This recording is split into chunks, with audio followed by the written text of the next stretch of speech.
Quiz questions is just a multi-layered thing. You've got Publisher and their whole world of test banks.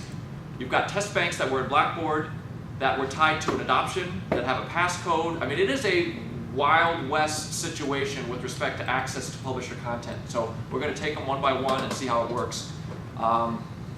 We've had an interesting situation occur yesterday in which we had a Blackboard course that had all kinds of content in it provided by the publisher that was password protected.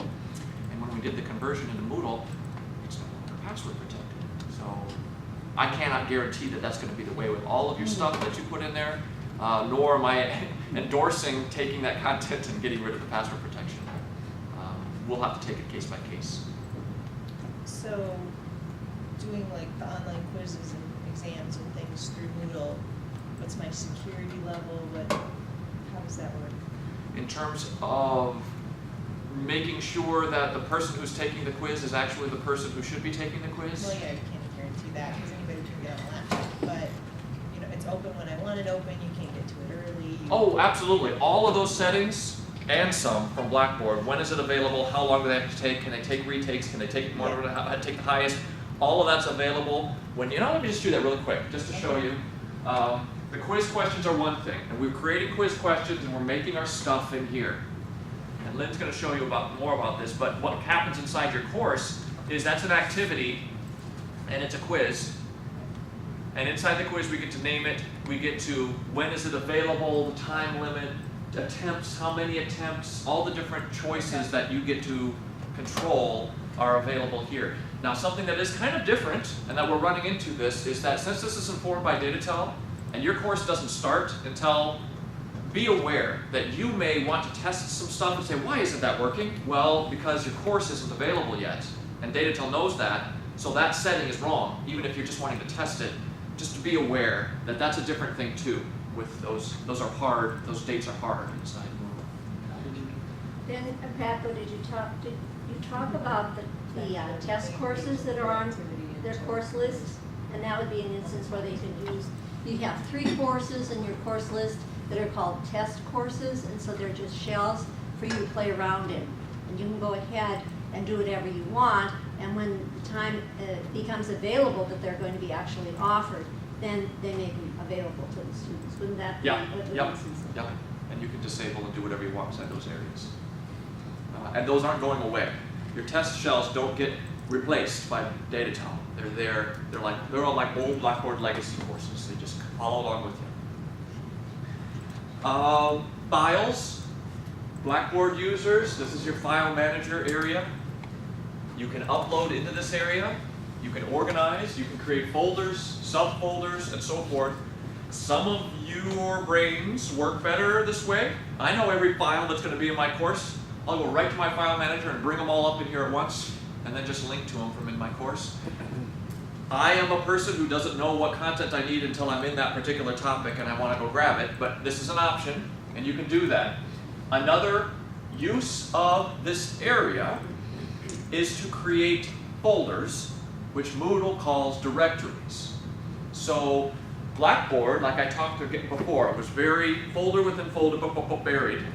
You have that ability inside Moodle. And of course it's your choice if you wanted to do it that way.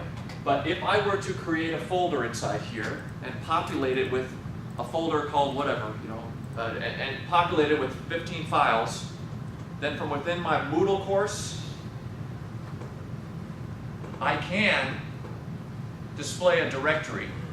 Which directory? Well, that file folder I made in my files area, and boom, up pops a folder, which basically recreates that folder structure in Moodle.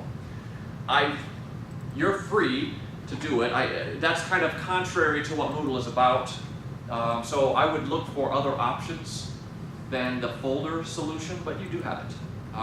Lynn's going to talk about what a resource called a book, which is, I think, a better option.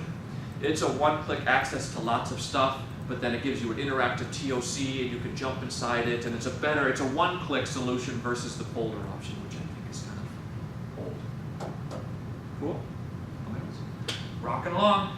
Unenroll me from that profile. Lynn is going to talk about. Some of you have already done that. Some of you are already customized your profiles. This is available to students, it's available to anyone. This facilitates communication from students to you, it facilitates communication from student to student. For my own, I have a problem with names and faces, and it's usually midway through the semester before I can even begin. So, and when I teach a course, I make that a first week responsibility for students. Please modify, edit your profile, make sure that you include a picture of yourself and a little something about you, and you can add that there. And then you can see under your participants area in your course, which is, did I turn it off? Oh, maybe because I don't have anyone in my course right now. You'll be able to see who's in your course. Well, you can see right here, this is a profile that Lynn created. And you can have your picture here and information and so forth. All kinds of different areas that Lynn will talk about what you can do with your profile. But that's where you would change it. Actually, I can imagine that would be a wonderful first class orientation to the class, have the students, they could either bring a picture of themselves on a flash drive, or you could even take their picture and then they could upload it in. And that's a really good way, because I'm not good at memorizing names, and it's so good to be able to really have time to study the picture and know and associate the name with it. And so that's what I would do if I. And it's interesting how it's developed with our Moodle pilot, and how students and their profile pages have kind of come like Facebook almost. They really care about their profile information, and this is information about me that all these other students have access to, and all of a sudden it becomes this interesting dynamic that, so that's why you may want to be a little specific about what kind of images they upload into their profile, and what's appropriate and what we need for the course. And what do they tell about themselves, and what do they keep to themselves? Yeah, you keep that hobby to yourself. So we don't need to know about that. So that's just choices, tools inside the administrative area. That said, I think maybe we'll say take 5-minute stretch break, and Lynn will take over with the meat of the course areas.